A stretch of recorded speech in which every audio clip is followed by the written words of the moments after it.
My name is Chris Maxwell, and my life has been shattered.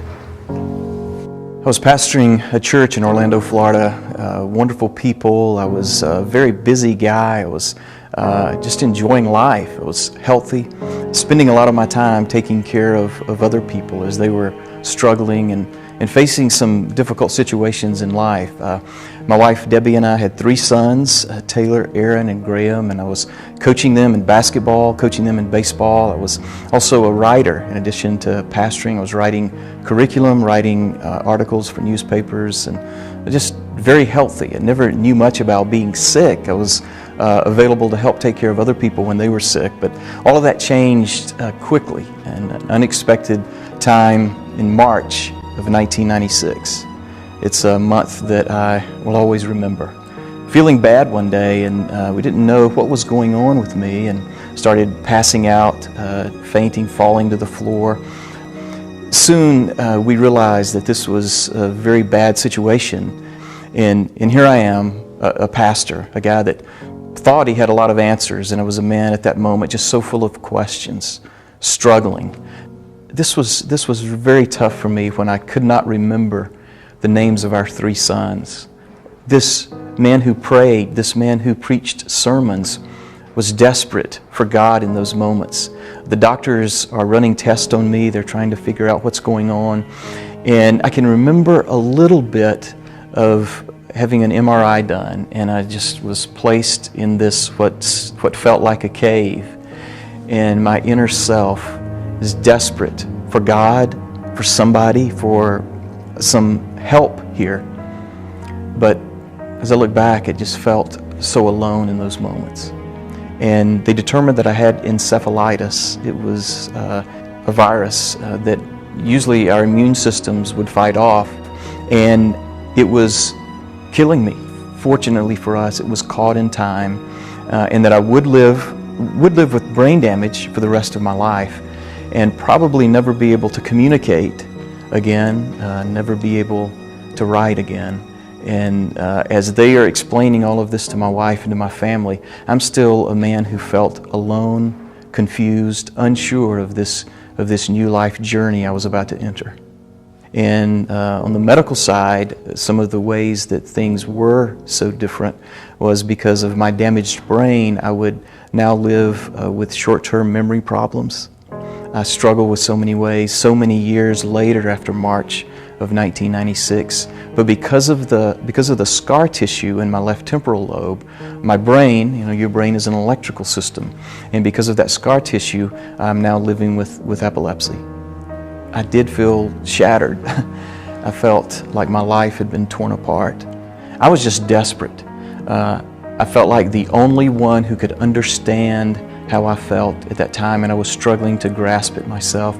But I journaled, asking God the why questions. My God, why have you forsaken me? That's how I felt.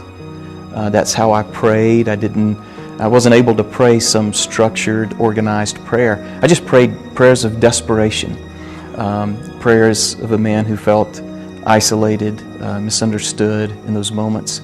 And as this is happening to me, my wife is feeling that. Our congregation is feeling it. Taylor, Aaron, Graham, our sons are feeling that. My family, who lived far away from us, they were all feeling it. My dad and my sisters. And so this that was happening to me in this world of the unknown, it was happening to so many people in so many different ways. It's interesting now that I travel and speak and tell so many people my story. But my story is not just my story. The story that I tell can't just be about me. What about my wife? In one of the interviews, Debbie called me her second husband. Same man, but so different in so many ways because of the brain damage. So many people who've experienced situations similar to mine feel alone and isolated. And I felt that way for a while, but as I was able to come back to this place where I was more aware of the people around me, I realized that the people still loved me. This knew me, this changed me. And I hope that we will begin to grasp the need for people not to be left alone in times of life-changing experiences. I had to go to speech therapy. I was being trained to think, to write, to listen, to learn, to observe, and to remember. And it was embarrassing to me, but it was also a step toward that process of healing, because I was having to come to terms with this new man that I had become. This second me, this me that I didn't like, that I didn't care for, but this me that I had become. I needed to accept that new person, accept the reality of my weaknesses, and accept a willingness to adjust to those problems. People living with epilepsy are those that live with the potential to have seizures. And I thought so often of that word, seizures and epilepsy. And I had to make a transition and move to a place where I was willing to seize the situation. Instead of being the one who was seized, I needed to be willing to seize the opportunities that awaited me.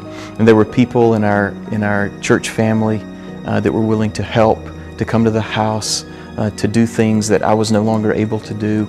I had a staff and people around me who were willing to work in new ways as this mind of mine was trying to find a way to work. One night when I was still in the hospital, and they knew at this point that I was going to live, there was a nurse in the room with me, and I was having this conversation with her, and then she left. And I felt totally alone.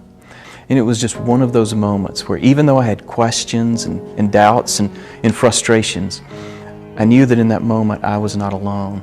Sometimes those of us who feel shattered feel so much better when we realize that we are not alone, that this life of the singular moves to the plural, and there are other people around that also feel shattered. But I had to come to terms with the fact that even though I felt so alone and isolated and shattered, that in my weakness, God's strength is made perfect. My name is Chris Maxwell, and I'm learning to trust God when my life is in pieces.